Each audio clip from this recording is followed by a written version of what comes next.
The Roman Catholic Church served as a world power for pretty much the first 1600 years AD. It was the dominant force in pretty much anything regarding culture of any kind, be it art, be it literature, be it music, you name it. The Roman Catholic Church was the be-all, end-all of world culture. And pretty much they were the reason why music and art and literature evolved in the way that it did.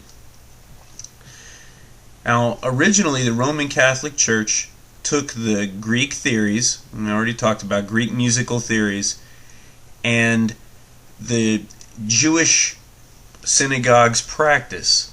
Now, what I mean by that is the Jewish synagogue did something called responsorial singing, also referred to as antiphonal singing.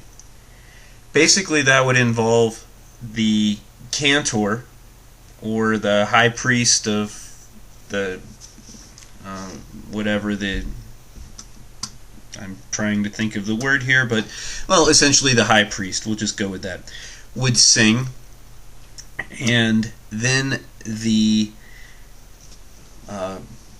choir or the people who were in the church, I'm trying to remember the proper term, which I can't, but they would sing back. So you might have, "Why are we sitting here singing in this way?" Then the whole choir, "Why are we sitting here singing in this way?" Everybody just answered back. That was a method for writing music for the church. Now, that combined with the Greek practices of scalar type singing gave us the first elements of chant. Now, chant was not like what you hear when you hear the Oriental. It actually had more of a detailed scalar musical idea to it. Now, Pope Gregory is the guy, Pope Gregory the First is credited with getting a set group of chants he assigned to the church service throughout the year. This set repertoire became uniform in the Roman Catholic Church and was known as Gregorian chant. Now, let me clear that up, that Pope Gregory did not write the chants.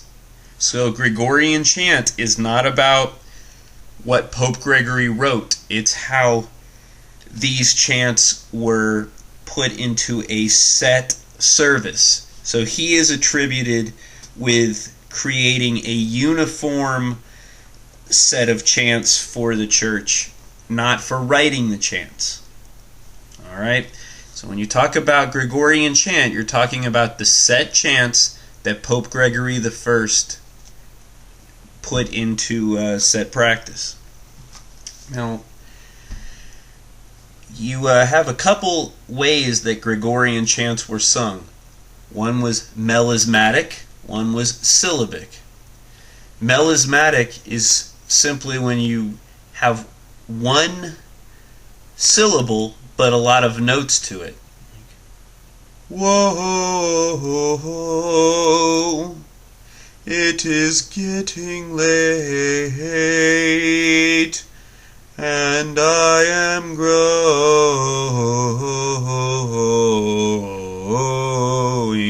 tired. Alright, a lot of those had multiple notes per syllable. That is melismatic singing. Syllabic singing is where every syllable gets its own note. When you say that you are going to stop doing this and sit down and watch Cartoon Network. Okay, there you go. That's syllabic. Now, those combined with church modes, which are basically scales similar to what we have today in music. We have what's called the major scales, but the church modes predated the major scales. They were still based on the same essential sound. This was called an Ionian scale.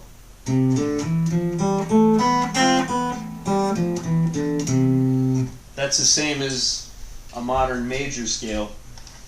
But by starting on different notes of the scale and making your key center just a different note of the scale, that is what made church modes.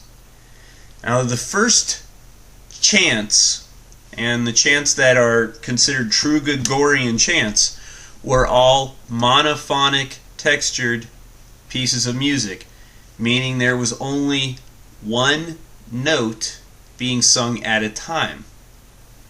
That doesn't have to do with the melisma or the syllabic thing. That just means there are not two melodies being sung against each other. Now those early chants sounded something like this. This is a Benedictus from the Gregorian chant, and here we go.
Alright, I think you get the idea. It goes on for about 10 minutes.